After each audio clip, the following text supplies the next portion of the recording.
네, 파워랭킹 시리즈 전체 28등의 팀은 바로 미네소타 바이킹스입니다. 미네소타 바이킹스는 올 시즌 컬크 커즌스 체제 하에서 이제 새로운 체제로 변화를 겪는 첫 번째 시즌이고요. 그만큼 물론 미네소타 바이킹스는 굉장히 저력 있고 굉장히 탄탄하고 뛰어난 코칭진을 보유함으로써 어떤 상황에서든지 좋은 경기력을 펼칠 수 있는 팀이라는 것을 작년 시즌 보여주긴 했지만, 어쨌든 주전 쿼터백이 이 컬큰 커즌스의 공백이 굉장히 크게 드러나지 않을까 개인적으로 생각을 하고 있고요. 또 본인들의 미래로 생각되는 이 JJ 맥칼시라는 쿼터백의 픽까지 물론 좋은 픽으로 언젠가 좋은 결과를 얻어낼 수 있겠지만, 올 시즌 당장 현재 지금 상황으로만 봤을 때는 이 JJ 맥카시는 분명히 조금은 시간이 필요한 쿼터백이기 때문에 이러한 점을 감안하면은 28등이라는 순위가 굉장히 저평가되어 있다고 생각할 수도 있겠지만, 그만큼 디비전의 다른 팀들 그린베이 패커스, 디트로이트 라이온스, 시카고 베어스보다도 어쩌면 확실하게 부족한 이 탤런트를 보유하고 있고요. 또 리그의 다른 팀들에 비해서는 현재 이 페이퍼 상으로만 봤을 때는 분명히 저력이 조금 딸리는 그런 모습을 보여주고 있습니다. 일단 미네소타 바이킹스의 경우에는 가장 부족한 점은 일단 저는 인테리어 디펜시브 라인진이라고 생각을 해요. 디펜스 전체가 현재 새로운 리빌딩을 겪고 있는 상황이긴 한데요. 드닐 헌터라는 본인들의 프랜차이즈 엣지러셔를 여실없이 놔주고 대신 조나단 그리나드라는 새로운 젊고 오히려 더 좋은 활약을 보여줄 수도 있는 새로운 젊은 선수를 데려옴으로써 어쨌든 디펜스의 세대 교체 또한 이 오펜스와 마찬가지로 계속해서 진행을 하려는 모습이에요.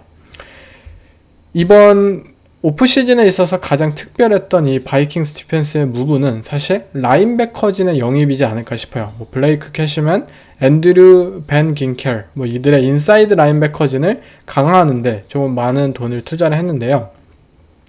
왜 이런 투자를 했을지에 대해서 한번 곰곰이 생각을 해보면, 일단 미네소타 바이킹스의 디펜시브 코디네이터, 이 디펜스 플레이 컬러인 브라이언 플로레스 전 감독의 디펜스 철학은 굉장히 단순하죠.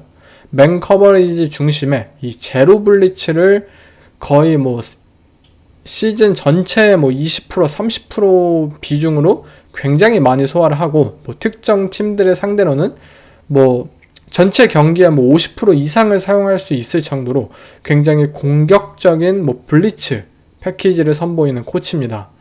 그렇기 때문에 마이애미 돌핀스에서는 코너백진을 굉장히 강화하는데 많은 투자를 하기도 했고 좋은 코너백들을 발굴하기도 했고 그런 모습을 보였었는데, 이러한 점에서 바이킹스에게 현재 코너백진은 분명히 부족해 보이기도 합니다. 바이런 머피를 중심으로 해서 이들의 코너백이 사실 그렇게 뛰어나지는 않은데, 저는 어쨌든 이 브라이언 플로레스 감독의 이러한 디펜스 스킴에서 사실 물론 코너백들이 이 맨 커버리지 스킬이 굉장히 중요한 요소를 가지긴 하지만, 오히려 이러한 제로 블리츠 상황에서는 단순한 맨 커버리지보다는 이러한 비전 테크닉, 오히려 존 커버리지적인 테크닉적인 요소를 생각보다 더 많이 요구하기 때문에 좀 단순히 이들의 코너백들이 맨 커버리지에 능하지 않다 해서라도 한다고 해서 그렇게 떨어지는 그런 탤런트를 보유한 것은 아니라고 생각이 들어요.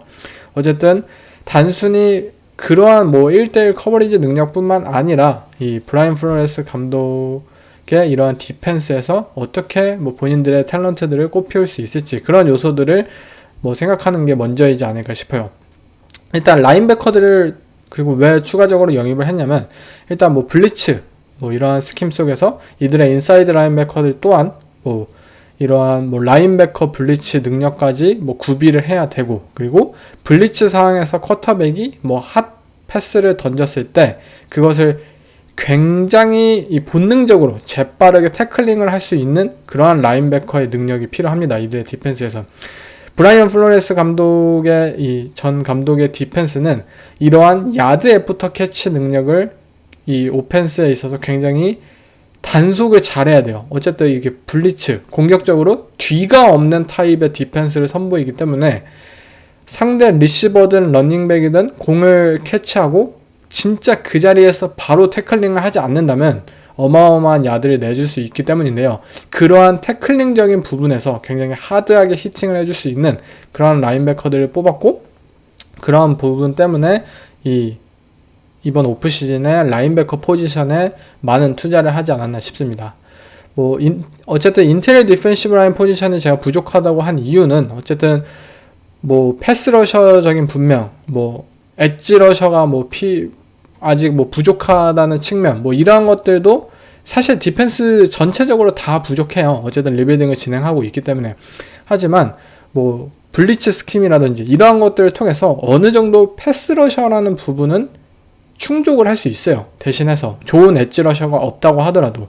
하지만 인테리어 디펜시브 라인 같은 경우에는 뛰어난 런 디펜스를 선보이고, 블리츠 상황에서 만약 제로 블리츠 상황에서 엠티 포메이션을 펼쳤을 때 갑자기 쿼터백 드로우를 펼친다든지 아니면 러닝백에게 공을 줌으로써 오히려 이런 패스 러셔적인 측면을 따돌리고 러싱 오펜스를 선보인다든지, 오펜스의 입장에서 이 브라이언 플로레스 감독의 이런 블리츠 스킴을 대처할 수 있는 방법이 단순 패스뿐만 아니라 런 게임에서 풀어갈 수 있음을 서서히 다른 팀들이 분명히 보여주고 있어요. 그렇다면 이 인테리어 디펜시브 라인맨들은 이 든든하게 본인들의 이러한 러싱 라인을 지켜주고 단순 원갭이 아닌 투갭 이러한 것들을 든든하게 지켜줘야만 이들의 이 공격적인 블리츠 스킴 뒤에서 이 든든하게 어쨌든 팀의 디펜스를 좀 더 원활하게 진행시켜주는 역할을 해야 하는데, 그러한 부분이 부족합니다. 이 뎁스가 분명히 얇고, 결국 미네소타 바이킹스는 이런 한정된 자원을 통해서 어떻게 코칭으로 잘 풀어가느냐, 어떻게 스킴적으로 잘 풀어가느냐.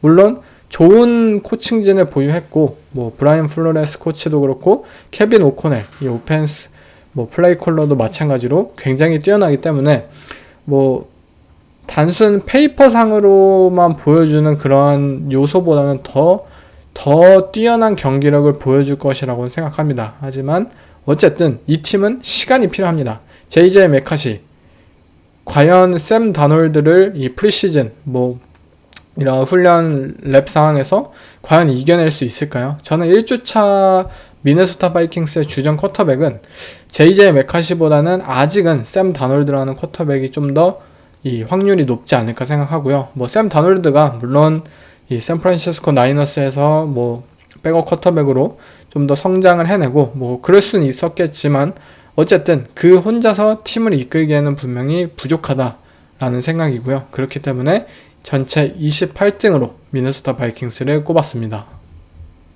네, 다음 파워랭킹 전체 27등의 팀은 바로 라스베가스 레이더스입니다. 네, 레이더스 웨이를 올 시즌 표방하고 있는 이 레이더스는 사실 디비전의 다른 팀들에 비해서는 아직도 현저하게 저는 부족하다는 생각이 들어요. 물론 덴버 브론코스와 브론코스보다 낫다라고 할 수도 있겠지만 어쨌든 두 팀 모두 쿼터백 자리가 불안하기 때문에. 하지만 과연 이 안토니오 피어스라는 감독이 이 션 페이튼 감독보다 더 시즌 운영을 잘 할까? 이 단순히 임시 감독뿐만이 아니라 이 풀 시즌을 치르면서 그러한 감독으로서의 역량을 보여줄 수 있을지 그런 부분이 조금은 걱정이 되기도 하고요. 전체적인 로스터를 살펴보면 어쨌든 레이더스라는 팀은 올 시즌 에이든 오코넬 그리고 가드너 민슈 이 두 쿼터백이 주전 경쟁을 펼칠 것으로 기대가 되고요. 다만 디반테 아담스 그리고 자코비 마이어스 그리고 이들의 1라운더 픽인 타이트엔드인 브록 버스를 비롯해서 리시빙 웨폰은 분명히 디비전 내 다른 팀들에 비해서 압도적으로 좋다고 평가를 할 수도 있을 것 같아요. 캔자스 시티 칩스의 리시빙 웨폰보다 좋죠. LA 차저스보다 좋고요. 덴버 브론코스보다 좋다고 생각이 들어요. 하지만 역시 이들에게 공을 던져줄 쿼터백이 없다라는 것.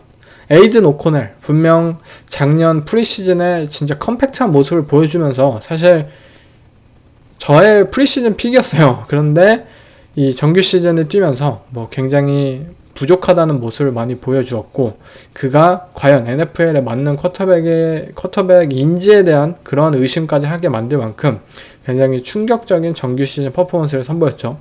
그리고 뭐 가드너 민슈, 분명히 인디애나 콜츠라는 팀을 이끌면서 작년 시즌에 굉장히 좋은 모습을 많이 보여주었어요. 하지만 제가 걱정하는 것은 인디애나 콜츠, 뭐 샤인 슈타이켄 감독이 굉장히 좋은 뭐 코칭과 그런 오펜스 스킴을 짜주었기 때문에 가드너 민슈조차도 성공을 할 수 있었던 모습을 보여줬지만, 과연 라스베가스 레이더스에서 과연 뭐 가드너 민슈가 이 좀 더 떨어지는 코칭이라는 환경 속에서 그의 뭐 스킬셋을 과연 꽃을 피울 수 있을까, 작년 시즌처럼 그런 부분에 있어서 좀 걱정이 많이 들어요. 물론 리시버는 더 뛰어나고 뭐 본인이 뭐 공을 어떻게 던지든 뭐 디반테 아담스는 잘 잡아주고 뭐 그렇게 생각할 수도 있겠지만, 이 가드너 민슈처럼 이러한 한정적인 롤을 가지고 있고 뭐 한정적인 스킬셋을 가지고 있는 이러한 타입의 쿼터백에게 있어서는 좀 더 뭐 리시빙 웨폰보다는 좀 더 이 코칭 환경이 선수에게 있어서 더 중요하지 않나, 그런 생각이 듭니다. 뭐 오라인 또한 이 완벽하지는 않은데요. 물론 콜튼 밀러가 이 좋은 선수로 성장을 하고 있고, 그리고 뭐 이 뉴올리언 세인츠의 태클이었던 앤드류 스핏을 영입하면서 좀 뭐 태클 포지션에 있어서 강화를 꾀하는 모습이고, 또 뭐 잭슨 파월스 존슨, 뭐 새로운 드래프트 루키로서 뭐 인테리어 오펜시브 라인진까지 강화를 하면서 어쨌든 오라인을 좀 강화하는 모습을 보여주고 있는데요. 한 가지 저는 이 레이더스에게 있어서 올 시즌 가장 불안한 포지션, 저는 런닝백 포지션을 뽑겠는데요. 어쨌든 본인들의 프랜차이즈, 이 주전 런닝백이었던 조시 제이콥스를 미련 없이 놔준 레이더스입니다. 그 결과로 이 레이더스는 현재 뎁스 차트에 뭐 자미르 화이트, 그리고 알렉산더 매티슨, 이 아미르 압둘라, 우리가 알고 있던 뭐 미네소타 바이킹스, 뭐 이런 뭐 라스베가스 레이더스 이런 넘버 2 런닝백들이 현재 뎁스 차트에 가득해 있어요.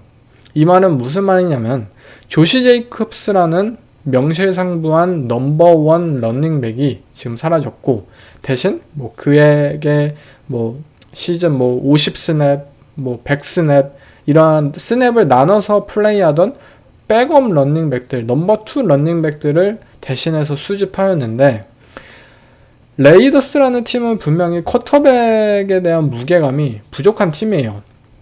뭐 좋은 리시버, 뭐 브록 버스라는 굉장히 뛰어난 리시빙 루키 타이트엔드 뭐 다 있어도 사실 이 팀의 오펜스의 아이덴티티는 러싱 위주가 될 것이라고 저는 뭐 의심하지 않습니다. 그리고 그렇게 돼야만 하고요.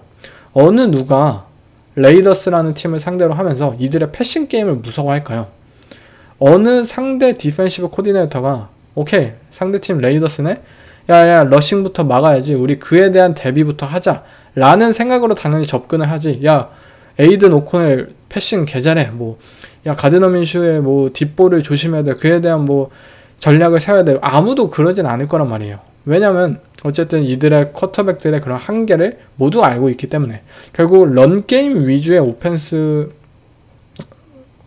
결국 런게임 위주로 풀어가야 하고, 그에 따라서 이 좋은 런닝백이 저는 필요하다고 생각을 하는데요. 어쨌든 이렇게 애매한 급의 런닝백들로는 이 경기를 풀어가기는 힘들 것 같고, 또 이들의 뭐 오펜시브 라인진이 뭐 완벽한 그렇게 뭐 스킴적으로나 뭐 테크닉적으로나 또는 뭐 코칭적으로나 이러한 것들을 뭐 상쇄해 줄 수 있는 그러한 그룹들 또한 아니기 때문에 걸출한 런닝백 없이 이들의 러싱 게임이 잘 이루어질 수 있을까 의문이고, 이들의 이 러싱 게임 없이 과연 오펜스가 좋은 패싱 게임으로 뭐 연결이 될 수 있을까에 대한 굉장히 큰 의심을 가지고 있습니다. 뭐 디펜스에서는 굉장히 좋아요. 맥스 크로스비와 크리스찬 윌킨스, 이 넘버 1 진짜 리그 최고의 엣지 러셔와 이 뭐 디펜시브 태클, 이 듀오는 상대 쿼터백들을 정말 압도해낼 것입니다. 정말 패트릭 마홈스가 진짜 뭐 지긋지긋하다라고 뭐 표현을 할 수 있을 것 같고, 또 뭐 덴버 브론코스의 뭐 보닉스 루키 쿼터백을 상대로도 정말 끔찍한 악몽을 선보일 것 같고, 뭐 저스틴 허버트에게도 진짜 힘들게 만들 것 같아요. 하지만 결국 제가 주목하고 싶은 것은 레이더스는 어쨌든 디비전에 뭐 패트릭 마홈스나 저스틴 허버트나 그리고 리그에 너무나도 뛰어난 팀들이 많아요. 쿼터백들이 많아요. 그러한 쿼터백들은 아무리 잘 막아도 어떻게 해서든 득점을 만들어냅니다. 그들의 오펜스는 평균 뭐 20득점은 그래도 최소한 해내요. 그렇다면 우리 팀의 오펜스가 그 정도는 최소한 해주어야 상대를 이길 수 있는 건데, 뭐 디펜스가 최소한 20으로 막아주고 오펜스가 뭐 단 21점이라도 득점하면서 그러한 방식으로 경기의 플랜을 이어나가야 하는데, 과연 좋은 런닝게임 없이 레이더스의 오펜스가 과연 패트릭 마홈스가 이끄는 칩스, 저스틴 허버트가 이끄는 LA 차저스, 그리고 어쩌면 뭐 보 닉스가 이끄는 덴버 브론코스보다 더 많은 득점을 이뤄낼 수 있을까? 그러한 부분이 굉장히 좀 아쉽네요. 또 안토니오 페우스라는 감독이 어쨌든 이 초짜 감독이기 때문에 뭐 선수들에게 어쩌면 뭐 디트로이트 라이온스의 댄 캠벨 감독처럼 이러한 좀 동기부여, 뭐 이러한 CEO 타입의 요소를 많이 뭐 발전하면서 어쩌면 좋은 감독으로서의 결과물을 얻어낼 수도 있겠지만, 지금 상황만 봐서는 분명히 이들의 좀 미숙한 그런 코칭 경험이 이 시즌 중에 좀 드러나지 않을까 싶고요. 저는 어쨌든 레이더스라는 팀은 좋은 팀이지만 이런 오펜스에서의 명백한 한계를 가지고 있는 만큼 그렇게 전체 27등의 순위를 주었습니다.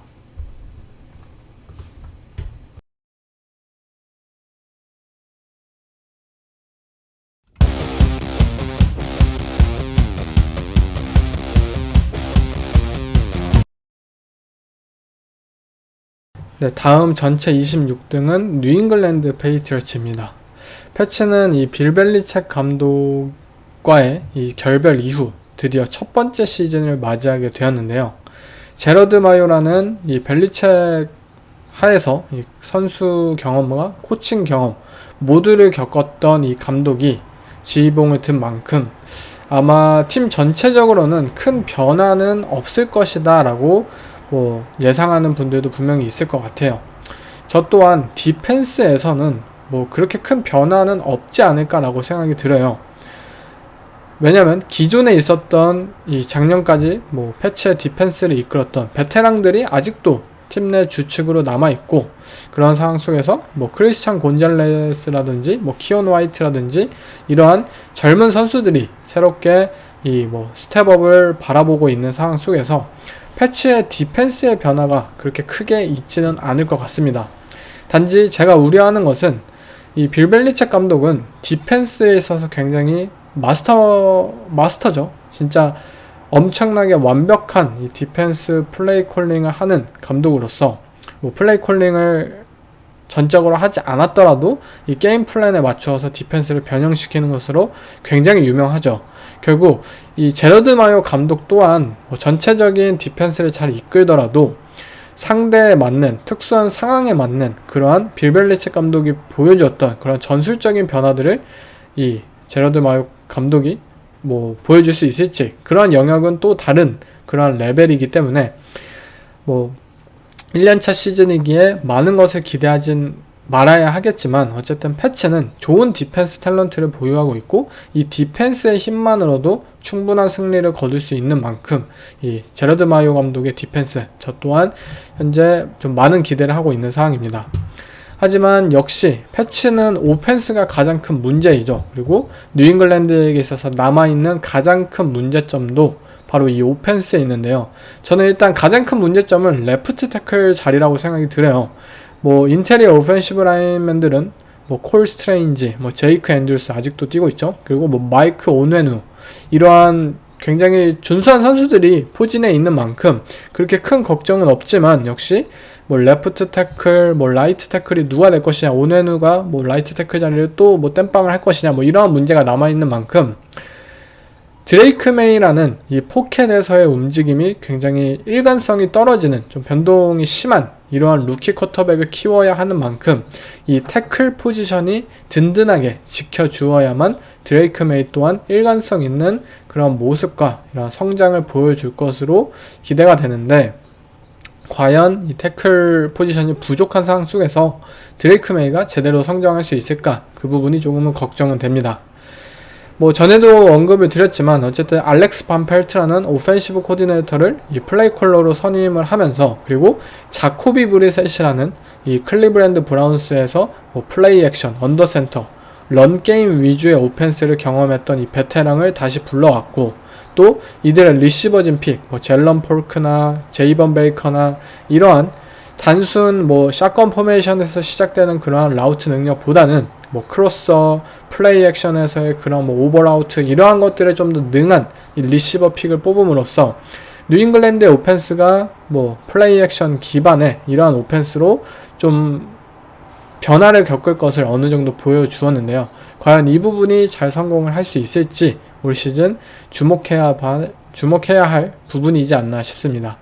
어쨌든 저는 뉴잉글랜드라는 팀은 분명히 구단 컬처가 있는 팀이에요. 뭐 벨리책 감독이 나갔다고 하더라도 일정 부분 어느 정도는 아직까지는 좀 유지되지 않을까, 그러한 기대를 하고 있고요. 다만 이 제러드 마요라는 감독이 너무 이 코칭 친화적인 감독으로서의 그러한 역할을 보여준다면 벨리책 감독이 보여주었던 뭐 디서플랜, 이런 엄격한 규율 하에 그러한 선수들이 뭐 do your job을 해내는 그러한 역할들을 혹시나 못 해내지 않을까 조금은 걱정이 되는데, 그래도 어쨌든 본인들이 가진 그런 전력이 있는 팀이기 때문에 올 시즌도 뭐 여러 팀들을 상대로 조금은 위협적인 모습을 보여주고, 하지만 어쨌든 오펜스나 그리고 이들의 쿼터백 룸이 뭐 상대 뭐 디비전 라이벌 팀들이나 또는 뭐 AFC 리그의 다른 팀들을 위협할 수준까지는 되지 않기 때문에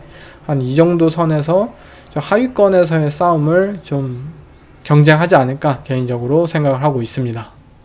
네, 다음 전체 25등의 팀은 바로 저의 시카고 베어스입니다.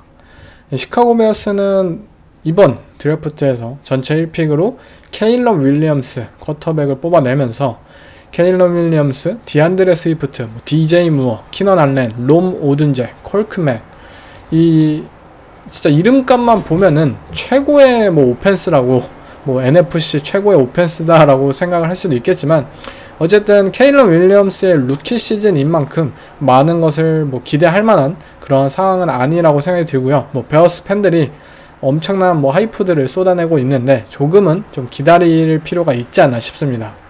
저는 사실 뭐 시카고 베어스가 현재 뭐 하이프나 뭐 이름값만 보면은 뭐 상위권에 있어야 되는 것이 아니냐, 많은 분들이 엄청난 뭐 스텝업을 바라고 있는데, 사실 일단 설레발을 떨지는 않았으면 좋겠고요. 저 또한 팬으로서. 그리고 시카고 베어스는 아직도 많이 발전하고 그리고 성장해야 할 부분이 너무나도 많습니다. 일단 뭐 오펜스적인 부분에서는 대부분 뭐 루키 쿼터백과 뭐 루키 리시버 이런 선수들의 뭐 성장이 당연히 필요한 만큼 어느 정도 뭐 예상되는 부분이지만, 생각보다 디펜스에서도 저는 조금 발전이 필요하다고 생각이 듭니다. 뭐 작년 시즌 시카고 베어스의 뭐 디펜스가 하반기에 있어서 뭐 수치만 따지면은 뭐 리그 탑 5, 뭐 리그 탑 3에 꼽힌다라는 그러한 뭐 아날리틱 자료들을 많이 봤었어요. 그리고 실제로 시카고 베어스의 작년 후반 디펜스의 퍼포먼스는 굉장히 좋았고요. 이 몬테즈 스웨시라는 엣지 러셔를 영입한 이후에 시카고 베어스의 뭐 디펜스는 굉장히 좋았습니다. 하지만 어쨌든 리그에 본인들의 디비전 내 그린베이 패커스, 뭐 조던 러브가 이끄는 패커스, 그리고 뭐 제러드 거프와 뭐 이들이 이끄는 디트로이트 라이온스의 오펜스 굉장히 막강합니다. 그리고 뭐 미네소타 바이킹스, 뭐 쿼터백진이 부족하긴 하지만 케빈 오코넬 감독이 이끄는 뭐 전술적인 부분에서 상당히 이 디펜스가 방어해내기 굉장히 힘들고요. 즉 시카고 베어스가 물론 수준급의 디펜스 퍼포먼스를 작년 하반기에 보여준 것은 맞지만, 반대로 디비전 내 다른 팀들 또한 수준급의 오펜스를 보유하고 있습니다. 뭐 시카고 베어스가 올 시즌 바로 뭐 와일드카드권의 팀으로 도약하기 위해서는 반드시 이 디비전 내 라이벌들을 잡아내야 하는데, 디펜스의 힘만으로 이들을 잡아내기는 저는 굉장히 힘들어 보입니다. 일단 맷 이버플러스 감독의 뭐 디펜스 철학, 뭐 원갭 위주의 뭐 포맨 러시 위주의 뭐 존 커버리지 위주의 그런 디펜스를 펼치는 만큼 D라인, 이 프론트 세븐의 의존도가 굉장히 큰 것으로 유명하죠. 물론 베어스는 몬테즈 스웨트을 영입하면서 패스러쉬를 추가한 것은 맞지만 사실 몬테즈 스웨트을 제외하고서는 디마커스 워커 솔직히 부족한 선수이죠. 그냥 패스러쉬 스냅에 가담할 수 있는 그러한 서브 패키지 선수에 불과하고요. 그리고 가장 중요한 것은 바로 인테리어 디펜시브 라인이에요. 제가 시카고 베어스의 가장 부족한 현재 포지션은 바로 이 인테리어 디펜시브 라인이라고 생각을 하는데, 물론 시카고 베어스는 2023년에 좀 트위너라고 불리는 이 언더사이즈 하지만 좋은 이런 필름을 보였던 디펜시브 태클들을 2명이나 뽑아냈어요. 하지만 이 선수들이 작년 시즌에 반짝 활약을 보여주지 못하였고 올 시즌 큰 성장을 기대해야 하는데, 이들의 성장에 기대하기에 그렇게 치우기보다는 저는 확실한 그런 선수를 영입하는 것이 좀 더 맞는 방향이었지 않나 싶습니다.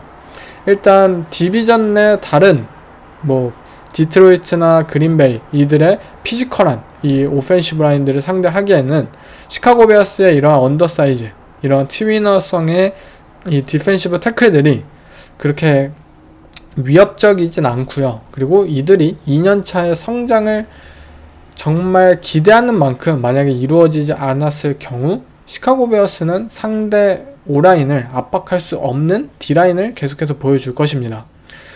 젤런 존슨이나 이들의 코너백, 이들의 세이프티진, 시카고 베어스가 분명 최근 이 선수들을 잘 뽑아내면서 발전해낸 것은 사실이지만 어쨌든 이버플러스 감독의 디펜스 철학에서 가장 중요한 것은 바로 이 디펜시브 라인에 있기 때문에 시카고 베어스가 이번 오프시즌 이 D라인 강화에 더 이상 힘을 쏟지 않았던 부분은 개인적으로 굉장히 크다고 생각이 들어요.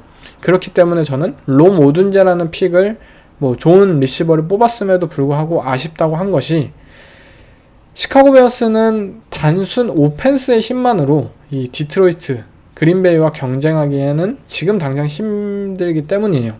오히려 디펜스에 강화를 해서 이들의 막강한 오펜스를 최소한으로 막아내고 그러한 상황 속에서 오펜스가 기회를 보는 그러한 방향으로 나아가는 것이 좀 더 맞지 않았나 싶습니다.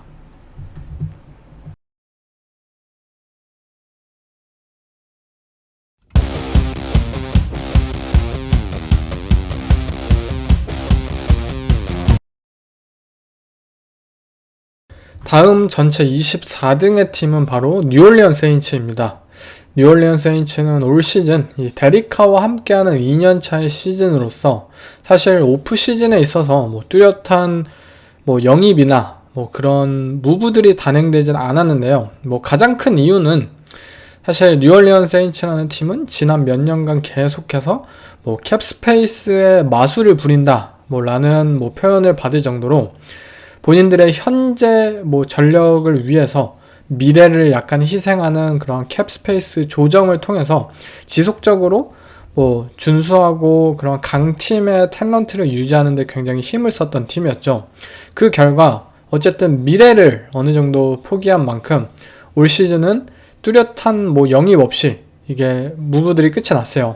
팬들은 그래도 너무너무 조용한 거 아니냐. 우리가 애틀란타의 경우에는 컬크 커즌스도 영입했고 템파베이의 경우에는 베이커 메이필드를 붙잡으면서 라이벌 팀들이 점점 나아가는데 우리만 너무 똑같은 거 아니냐라고 생각할 수도 있을 것 같은데요. 어쩔 수 없죠. 작년, 재작년 이들은 현재 전력 강화를 위해서 미래를 포기한 부분이 없지 않아 있고, 그 부분이 당연히 현재 이 영향이 돌아오는 만큼 현재 가지고 있는 전력으로 이들은 승부를 봐야 하는 입장이겠습니다.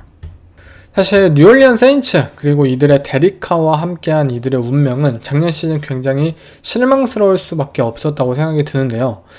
먼저 알빈 카마라의 경우에 프랜차이즈 러닝백으로서 잘 뛰어주었지만 기대했던 데리카가 이 뉴올리언 세인츠라는 이 팀의 현재 오펜스와 잘 맞지 않는 그런 모습들을 여실히 보여주었고, 또 세인츠가 그동안 자랑했던 오펜시브 라인도 부상이든 여러 경기력 저하든 어쨌든 본인들의 강점이 아닌 그러한 부분으로 좀 다운그레이드 되면서 어쨌든 세인츠의 오펜스가 굉장히 아쉬운 모습을 보여주었습니다.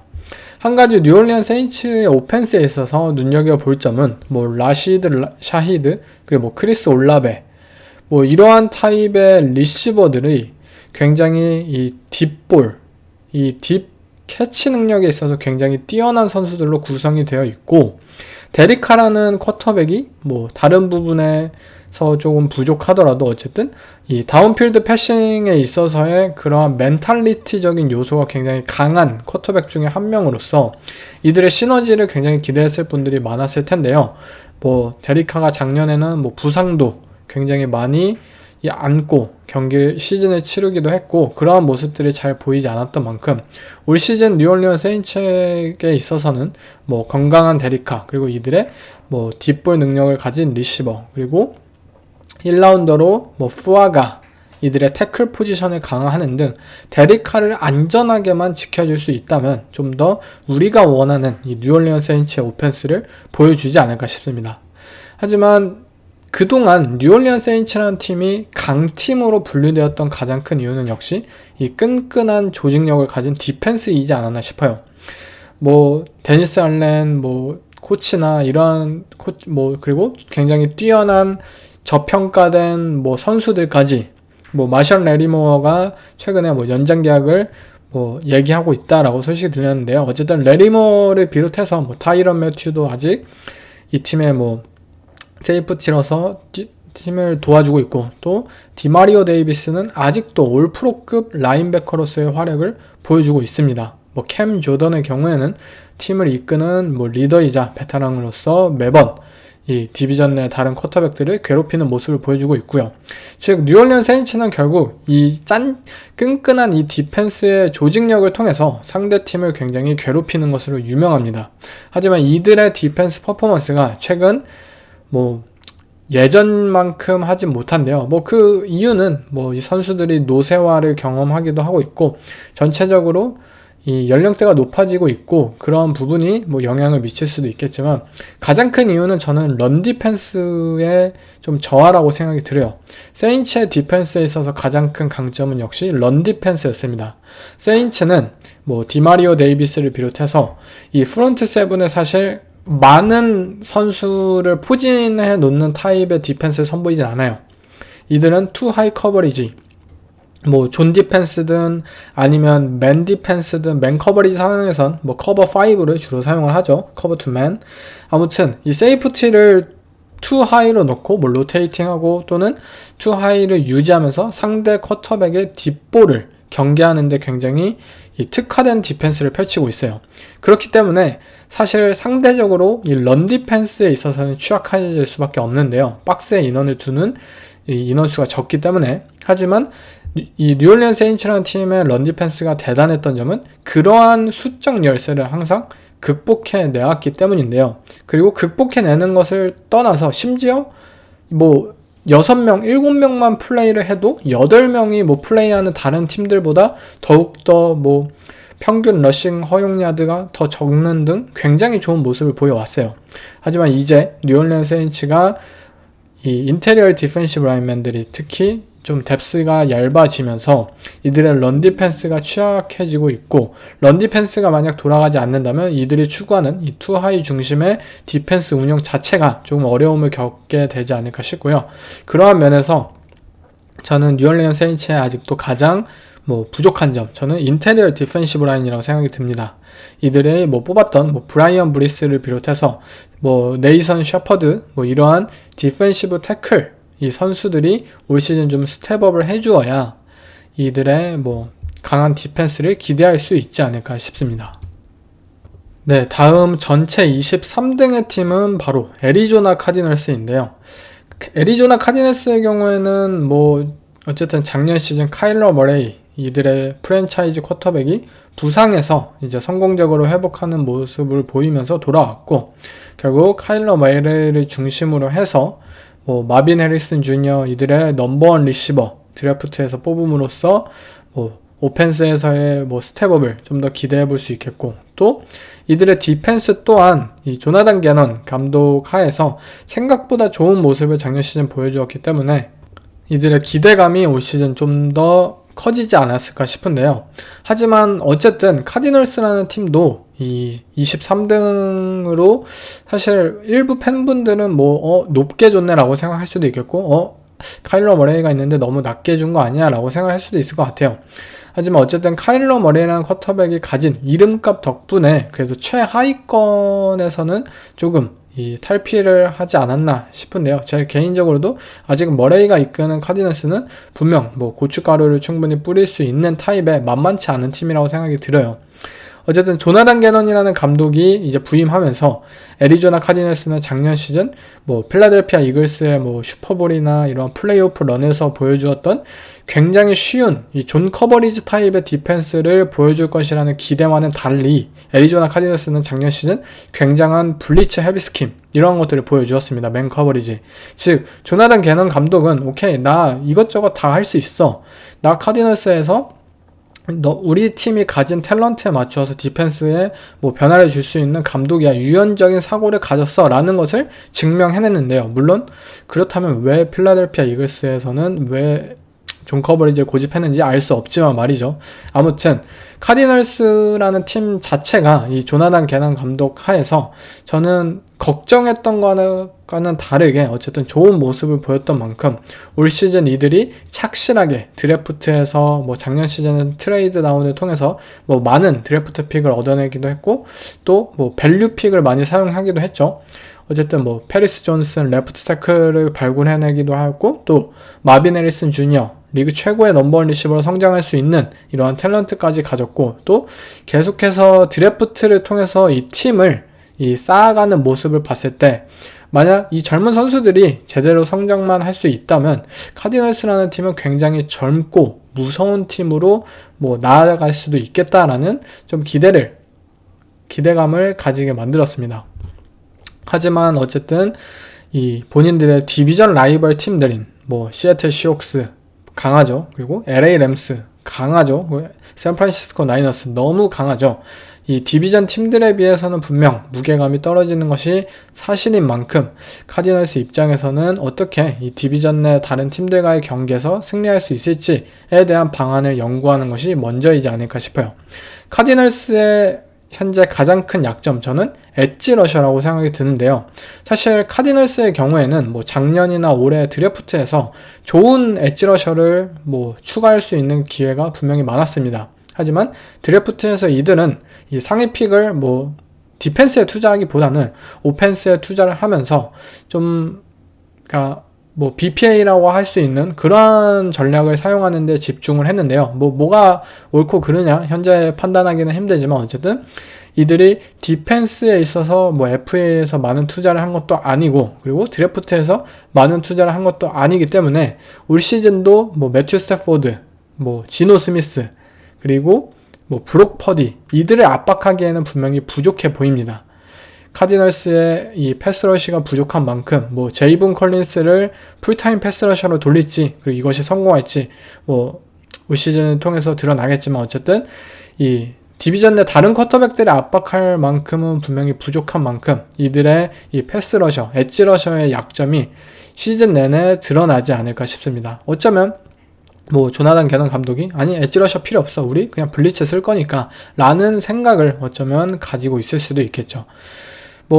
애리조나 카디너스 저는 어쨌든 아까도 말씀을 드렸지만 이 전체적인 탤런트로만 봤을 때는 너무나도 젊고 현재 리빌딩을 진행하고 있는 팀인 만큼 무언가를 기대하기는 힘들 것 같습니다. 그렇지만 카일러 머레이라는 쿼터백이 어디로 튈지 모르는 그의 플레이 스타일만큼 어디에서 고점이 터지고 어디에서 기복이 굉장히 낮게 나오고 그런 것을 주사위 던지기라 하죠.